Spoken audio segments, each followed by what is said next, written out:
안녕하십니까. 고독달팽이 부동산 김석준 소장입니다. 오늘은 수율에 발목 잡힌 삼성전자 HBM4는 TSMC와 협력한다는 제목으로 한번 말씀을 전해 보겠습니다.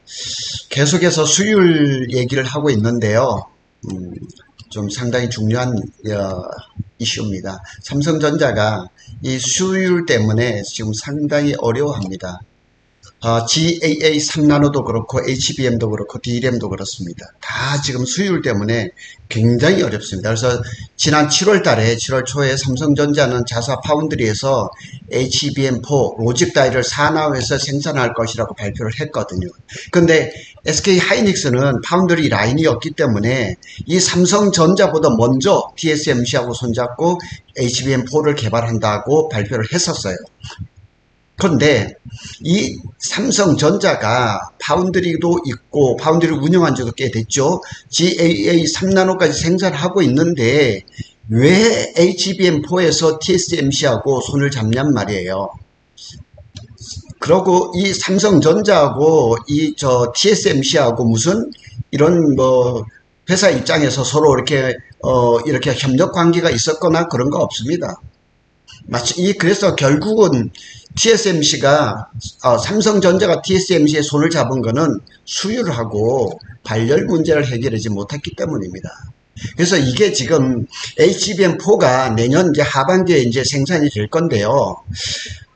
이걸 앞두고 삼성전자가 그냥 파운드리도 있고 패키징도 있고 DRAM도 다 일괄 생산하기 때문에 굉장히 좋을 줄 알았거든요. 그런데 수율이 안 나오니까 결국 안 되는 거예요. 최근 삼성 파운드리는 엑시노스 2500에서 문제가 발생했죠. 내년 1분기에 출시 예정인 갤럭시 25에 S25에 들어가기로 했는데 샘플 제공이 원활하지 않아서 MX 사업본부가 DS 사업부에 항의했다는 보도까지 나왔어요. 그러면서 나온 얘기가 뭐냐, 삼성 파운드리 수율이 20% 정도라는 거예요. 이게 말이 됩니까? 삼성전자가 22년 6월 말에 GAA 3나노를 세계 최초로 만들었잖아요. 그러면 23, 24 만 2년이 넘었어요. 근데 수율이 지금 20%라는 게 말이 되냐는 얘기예요. 그러니까 결국 삼성전자가 3나노를 세계 최초로 생산을 했지만은 뚜렷한 고객사가 하나도 없는 겁니다. 그래서 결국은 갤럭시 S25에는 퀄컴의 스냅드래곤이 전량 들어가는 거죠. 그리고 HBM4의 로직 다이도 경쟁사인 TSMC에다가 부탁을 한 거예요. 한마디로 삼성전자의 굴욕입니다. 반도체에서 수율이라는 거는 굉장히 힘든다는 거 알고 있습니다. 마치 자동차의 연비를 높이는 것, 자동차 연비에 1, 2 올리는 것도 어마어마하게 돈이 많이 들어간다 그러더라고요. 근데 우리 반도체에서 기술의 삼성이라고 말을 하잖아요. 이렇게 무너지는 게 상상이 안 가는 거예요. 수율이 안 나와서 경쟁사한테 그거 파운드리를 부탁을 할 정도라니까 이게 좀 아무리 봐도 이해가 잘 안 돼요. 그래서 삼성전자가 6세대 고도익폭 메모리 HBM4 개발을 위해서 경쟁사인 TSMC와 협력키로 한 거예요. 완전히 고개 숙이고 들어가는 거잖아요. 그래서 삼성전자가 3나노 이하 파운드리 기술력 보완을 위해서 TSMC와 협력하는 적과의 동침입니다. 그렇다고 해서 SK 하이닉스를 빠르게 추격할 것이라고 이렇게 얘기를 하지만 아닙니다. 그렇게 쉽지 않습니다. 그래서 여기에 보면 TSMC의 에코시스템과 얼라이언스 관리 책임자가 이렇게 했습니다. 삼성전자와 TSMC가 HBM4를 공동 개발하기로 한다. 이게 자꾸 올라오는 것들이 삼성에 안 좋은 것들만 자꾸 나오니까 이렇게 참 한숨이 나오는 겁니다. 삼성전자가 TSMC와 손잡은 건 이례적입니다. 파운드리, 패키징, 메모리 다 있잖아요. 이걸 다 반도체 공정을 전체를 오르는 종합반도체 IDM이라 그랬죠. 이거를 전부 다 이렇게 일괄 생산할 수 있는 회사는 삼성밖에 없어요. 지구상이에요. 그런데 결국은 수율이라는 거, 수율이 안 나오니까 이게 다 문의만 그런 거예요. 문의만 할 줄 알아. 하지만은 대량 생산 못하고 이게 돈이 안 되는, 장사가 안 되는 정도 수준밖에 안 되기 때문에 그런 거예요. 그래서 삼성전자가 TSMC와 협력키로 한 것은 자사 파운드리의 3나노 이하 공정의 수율과 발열 문제, 제가 좀 전에 말씀드렸잖아요. 수율과 발열 문제. 발열이 문제가 발생되면 전성비, 전기 먹는 거에 또 이게 걸려 있거든요. 그래서 기술적인 난제를 해결하기 위한 것으로 해석된다.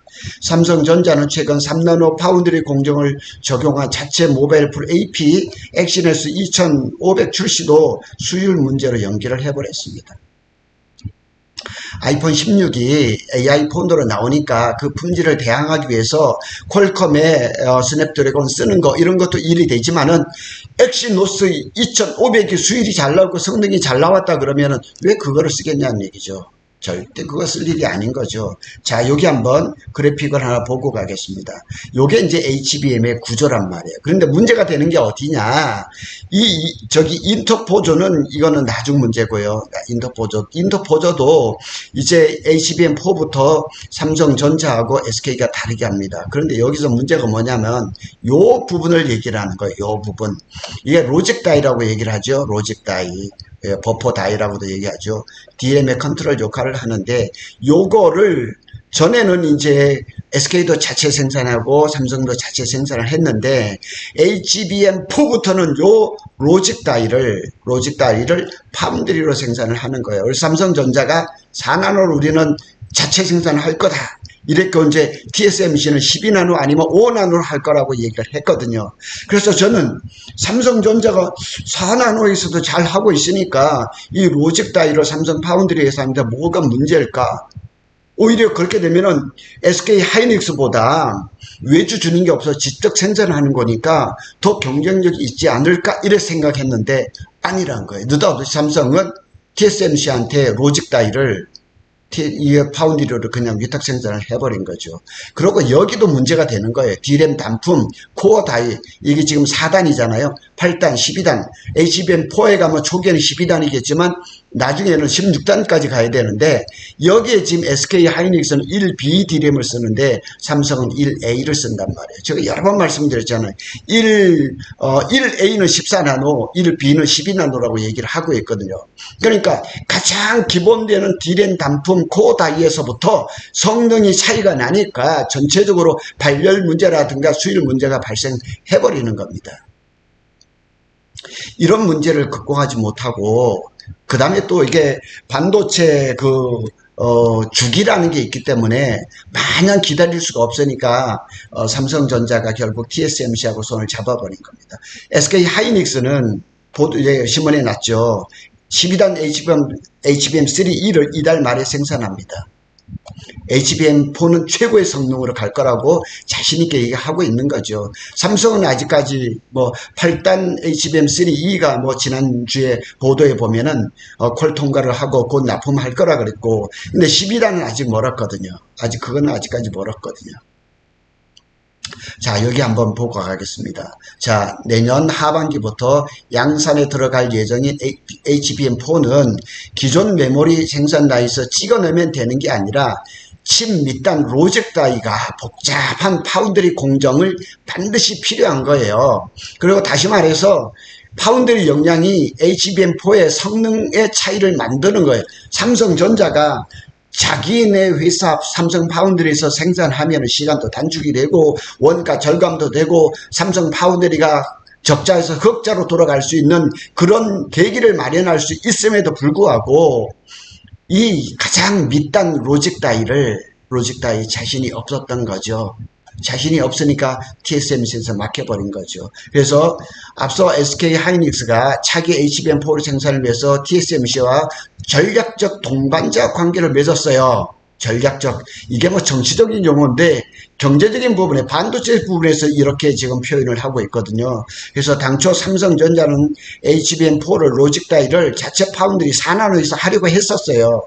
지난 7월에는 삼성전자가 4나노 파운드리 공정을 위해서 이런 얘기가 다 나왔었단 말이에요. 그런데 불과 한 달 조금 지나고 난 다음에 로직 다이를 TSMC에서 준다, 이렇게 얘기해 버리는 거죠. 다만 자체 파운드리를 이용하기에는 TSMC와 기술 격차가 너무 벌어졌어요. 그리고 삼성전자의 파운드리 4나노 HBM4 로직 다이를 생산한다고 해도 고도화된 3나노 공정의 TSMC와 협력하는 TSMC의 경쟁에서 불리해져 버리는 거예요. 이 기초가 로직 다이가 기초잖아요. 기초가 부실하니까 위에다 아무리 쌓은들 무슨 의미가 있겠냔 말이에요. 그래서 SK 하이닉스는 어차피 그 파운드리 그 라인이 없으니까 TSMC하고 손을 잡았겠지만, 그래서 처음에는 저도 이렇게 보고는 삼성전자가 일괄 생산 턴키 얘기하니까 잘 될 줄 알았는데 이게 아닌 거예요. 삼성전자가 D램에서도 문제가 발생하더니 역시 여기에서도 지금 HBM4에서도 지금 다 안 되는 거예요. 자, 여기 한번 보세요. 게임의 룰을 바꾸는 HBM4 삼성전자가 4나노를 한다고 얘기를 다 나왔었거든요. 이게 로직 다이 얘기거든요. 근데 이게 불과 얼마나 됐다고 TSMC하고 손을 잡아버린 거예요. 자, 여기 보면은 이게 파운드리, 제가 이거 한번 했었어요. 파운드리 점유율이거든요. 마켓쉐어 점유율을 보면은 24년 그래 올해 1분기죠. 61.7%에서 62.3%로 또 0.5%가 또 올라버린 0.6%가 또 올랐어요. 그리고 삼성전자는 1분기에 11%에서 2분기에 11.5% 조금 오른 건 맞아요. 그런데 이 간격이 점점 벌어지는 거예요. 점점. 그래서 이게 그 삼성의 이재용 회장이 2019년에 133조를 투자해서 시스템 반도체 세계 1등 2030년까지 한다 그랬어요. 그때 당시에 삼성전자 파운드리 점유율이 대략 한 19% 정도 됐어요. 그리고 TSMC는 40몇 %였어요. 그래서 큰 차이가 없었거든요. 근데 삼성은 계속 떨어지고 TSMC는 지금 62.3%까지 올라간 거예요. 그런데 여기에 변수가 하나 생겼죠. 인텔이 파운드리에서 감이 들어와가지고 뭐 어쩌고 저쩌고 하더니까 지금 인텔의 파운드리 그 부분을 분사 또는 매각을 지금 추진을 하고 있거든요. 그래서 인텔이 떨어져 나갔기 때문에 삼성 파운드리는 압도적인 2등, 1등은 꿈도 못 꾸죠. 그래서 그 정도 전략으로 갈 수밖에 없는 거죠. 자, 대만의 TSMC를 한번 보시자고요. 대만의 TSMC는 파운드리 기술력을 앞세워 엔비디아 등 빅테크 고객사들을 잇따라 확보하며 올해 2분기 세계 파운드리 시장을 62.3%로 압도적인 1위를 한 거예요. 근데 삼성은 11.5%로 제가 표현할게요. 압도적인 2등. 이렇게 된 겁니다. 그러니까 삼성전자가 이것저것 다 손을 대는데 D램 경쟁력도 떨어져 버리고 지금 낸드 플래시도 보면은 ESS 같은 경우도 SK제한테 조금 뒤지거든요.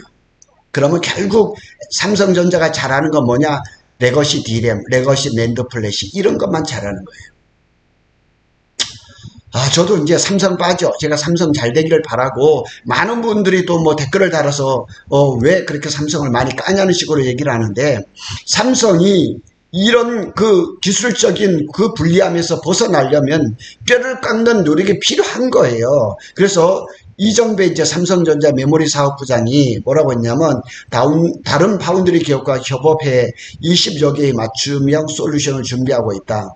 그러니까 삼성전자가 기술력에서 부족하다는 거를 자인한 거예요. 스스로 자인한 거라고요. 그래서 TSMC와 협력으로 파운드리 걱정을 덜어낸 삼성전자는 본격적으로 HBM 시장에서 SK 하이닉스를 추격할 것으로 보인다. 이렇게 어떤 기자가 썼지만은 아닙니다. 왜 아니냐? 가장 기본되는 코어 다이 D램 얘기를 하는 거예요. 1C D램을 SK 하이닉스에서 벌써 개발하고 하반기에 생산을 한다 그러잖아요. 근데 삼성전자는 1B D램도 수율이 지금 50%밖에 안 된다니까요. 1B D램도. 그런데 1C D램을 언제 개발해가지고 HBM4에다 넣을 거냐 말이죠. 이 HBM에다가. 삼성이 그래서 제가 지난주에도 한번 방송을 했지만은 삼성전자가 1C D램을 잘 못하니까 여기에 대해서 이게 압도적인 걸 못하니까 1D D램으로 그냥 건너뛴다고 지금 그런 보도가 나오고 있거든요. 가장 기본되는 거를 압도적으로 좋은 성능 거로 못 만드니까 자꾸 이런 얘기가 나오는 거예요. 만일 이제 이 로직 다이도 TSMC한테 줘버리고 그 다음에 D램도 이렇게 뒤처진다 그러면은 절대로 SK 하이닉스를 추격할 수가 없는 거예요. 가장 기본이 단단하지 않는데 항상 스포츠가 됐든 뭐 어느 부분이 됐든지 항상 하는 말이 그거잖아요. 기본에 충실하라. 근원적인 기술력. 이건 누가 얘기했냐? 삼성전자 새로운 그 DS 부분의 부문장인 전영인 부회장이 얘기했죠. 근원적인 기술력, 가장 기본되는 기술력, 이걸 못하고 있는 겁니다. 반면 SK하이닉스의 HBM 첨단 기술팀장입니다. 근데 여기서 뭐라 했냐면 HBM4 전력 효율은 전성비를 얘기하죠. 전작 HBM3E와 비교해서 30% 정도 개선될 것이다. 대단하죠. 그리고 대역폭은 1.4, 집적도는 1.3. 그러니까 요즘은 한마디로 말해서 SK하이닉스는 완전 자신감 뿜뿜이고 삼성전자는 은매 기주가 이 표현이 맞는 것 같아요. 그래서 이 HBM 그 그래픽 시장이, 이 GPU 시장이 어마어마하게 커져가고 연평균 성장률이 39%예요. 그래서 2029년에는 2650달러, 억 달러의 시장이 형성될 거라고 하는 거죠.